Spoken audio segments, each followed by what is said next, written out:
Hi guys and girls, welcome back to Watch the Time. So today is my first collaboration with a YouTuber called The Watcher. This guy is a gentleman called Z. He's from the UK, my hometown, my home country even. He's from Birmingham. This guy he's a top man. Honestly, as grounded as you get, a proper guy. For the time I watched his videos, I was like, I gotta message this guy because I knew he'd be on the same wavelength as me. So we were messaging.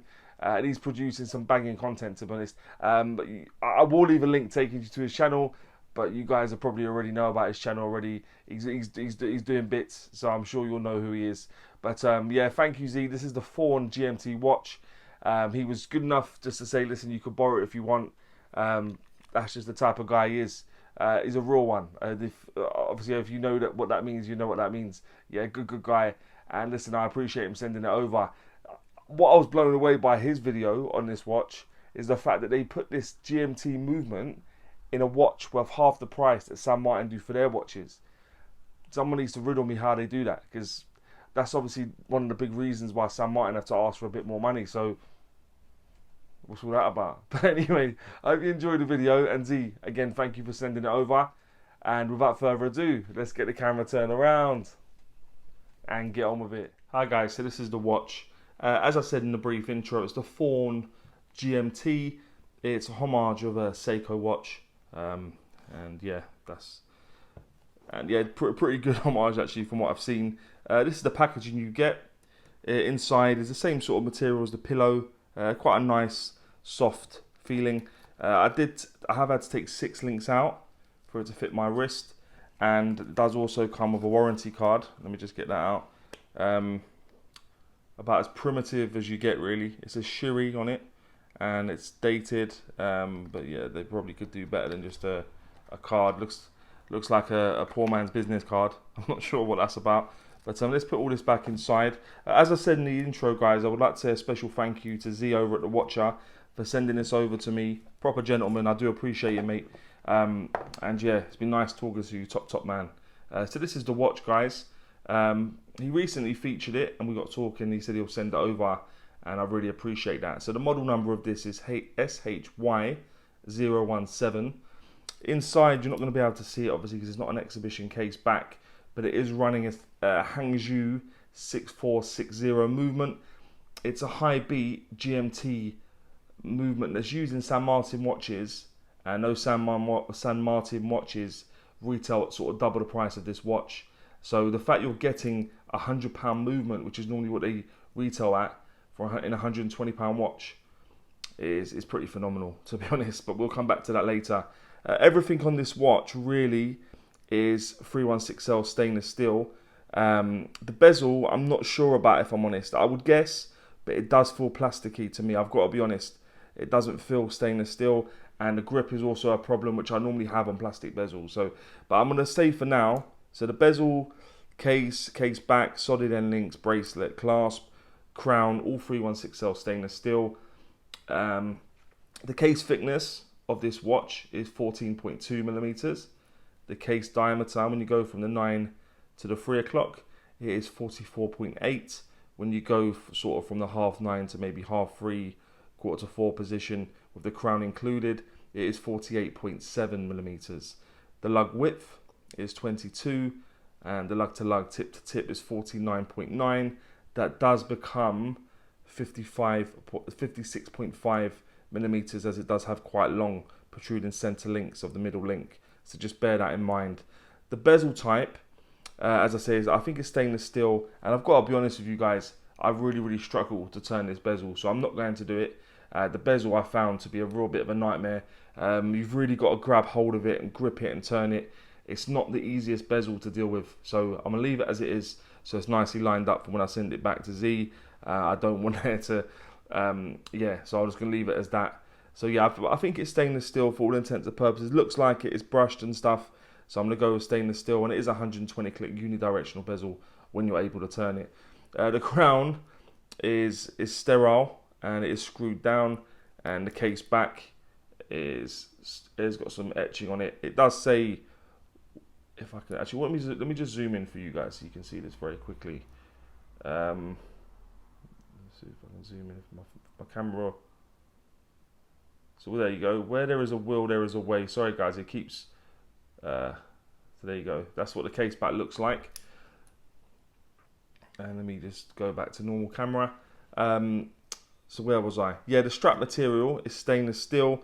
A Jubilee style bracelet. Brushed outer links, polished center links. It is a 5-piece bracelet and 5-piece link. And it does integrate very, very nicely. It does taper from 22 down to 20. Very nicely done. The clasp it isn't stamped or signed, which is a bit unfortunate. And again, two elements of the free are milled. The inner parts are milled, the outer parts are pressed. Again, pretty standard what you're getting a lot of watches nowadays, to be honest. I'm guessing it's that bit cheaper to just do it that way. The crystal covering that dial is a sapphire crystal, and it has got plenty of AR coating. It is domed sapphire crystal. Also, the water resistance of this watch is 200 meters or 20 atmospheres. There is some ambiguity on the website. In certain places it says 300 meters, but I can only take it as what it says on the watch, and it does say 20 bar, which is 20 atmospheres of water resistance. The weight of this watch will appear in the top right hand corner. It's in and around 199 grams, and size for me with the 6 links removed is 182.5 grams roughly, but you'll see that on the screen at present. But let's have a look at the dial now in a bit more detail, guys, because there's a lot going on with this dial. You've got a raised rehaut with a chapter ring on there, and minute markings, everything, and then there's sort of like a counter timer. Every 5 is increments of 2, so you do 24-hour sort of countdown or whatever you want to do. Inside that, you've got applied indices, so all the indices are applied. Slightly different at the 12, 3, 6, and 9. But again, that's very, very common with watches. The hands, I think they're done really well actually, all loomed. The only thing I would say is I'd rather the loom been on the other side of the second hand. I'm not sure why they put it at the end, but that's because obviously that's where your attention is going to be drawn to. So I would have preferred to see it on the other side, but that's just a personal thing. Let me just undo the crown, and I'll take it out so that you can see the dial a little bit better. I'll put it down again to where I normally do, sort of, I don't know, 20 past 8, 10 past 10 are normally my favourite positions to put them. If I put it back in, then you can see. So yeah, you've got Thorn just in writing on the dial, just below the 12 o'clock position. Above the 6 o'clock position, you've got automatic 20 bar GMT, just above the 6 o'clock position. It does have a ghost position, excuse me, not a ghost position. If you take it out to the first position, you'll be in a position to change the GMT function, so I'll just leave that there for now. If you take it all the way out, you can hack it and you can change the time, which I've done just a moment ago. You put it all the way back in. The only thing I've found sometimes is trying to engage it with the different positions was a bit tricky, but today it's working nicely. So maybe it was just me having a bit of a brain fart before when I was doing it, but yeah, no problems there.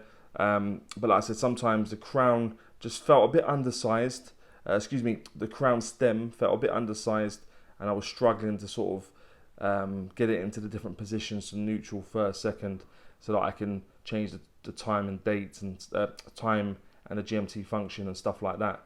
But that's the dial, guys. Generally, you've obviously got a yellow GMT hand again, which is quite a nice contrast because they've also put GMT in script writing on the dial in yellow. So again, for that continuity, you do have that there. But let me just pop it on the wrist quickly. As I've said before, my wrist is just above a 7-inch wrist, and I took 6 links out, and I did have to use. So yeah, excuse me one second. I did take 6 links out, and it does fit me reasonably well now, I must say. That's what it looks like on my wrist. Not a small watch, guys. Obviously, but you could probably tell that given the dimensions.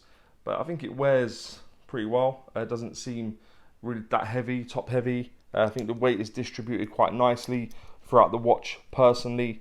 But yeah, that would now take me on to what I think is pants and pukka about the watch. And as you know, if you've ever watched my YouTube channel before, I always start with pants. I like to go on a high with pukka. So what I think is pants. I'd go with the bezel grip. As I said, you can turn it. My wife can turn it, and you can if you really grip it.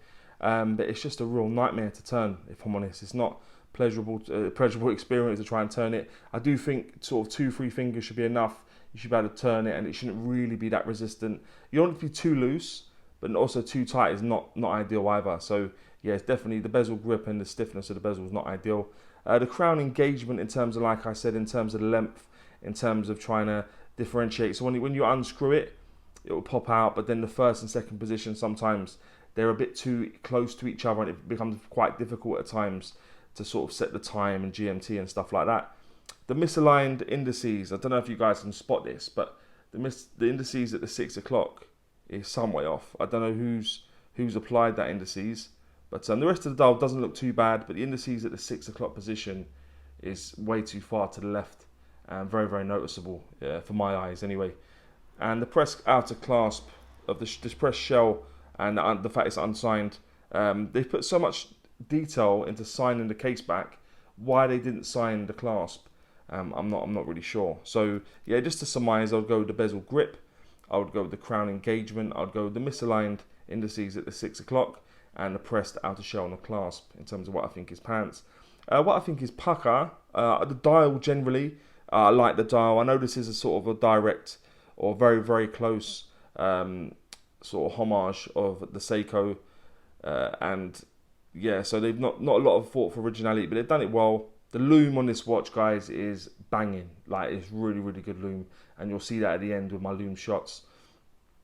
The bracelet, I think, is really, really nice. Tapers nicely and feels very well finished. The movement, excuse me, I should have mentioned that before. The movement for me, if I'm honest, is the star of the show. It reminds me a little bit of the Cadison Diamond in the sense that you're buying a watch for almost the same price of the movement. And when you do that, it's very difficult to grumble because you're almost getting the rest of the watch for free. And the movement in this is supposed to be a very, very good GMT movement. So yeah, just bear that in mind. Obviously, like I said a moment ago, the bracelet, the fit and finish, generally this watch, the brushing, the polishing, the tolerances, the lugs fit nicely. Everything, yeah, to be honest, for £120, this is a lot of watch, I must say. And then obviously then that takes me on to the price. I think for the price, for a GMT automatic watch and what you're getting, little corrections they can make, and like I said, they make the things I've highlighted could well just be QC problems, so they might not be on your one. So if they're not on your one and you get one that doesn't have those issues, there is not really about £120 to be spent on a GMT automatic watch. I've got to be honest. This does tick a lot of boxes. So just to surmise what I think is pukka, I'll go with the dial, I'll go with the loom, I'll go with the movement, I'll go with the bracelet, the fit and finish, and the price in terms of what I think is pukka. And would I recommend this watch? Well, this one's a little bit unfortunate, but generally I would recommend this watch. I feel like, given that San Martin and Chronos are selling their GMT watch for sort of twice the price with the same movement, I think this watch has definitely got to be considered. So yeah, I would recommend this watch. But guys, let me know what you think about this watch and maybe any other watches you may want to see on the channel. And as always say, don't forget to like and subscribe, and always watch your time. Take care, guys. All the very best.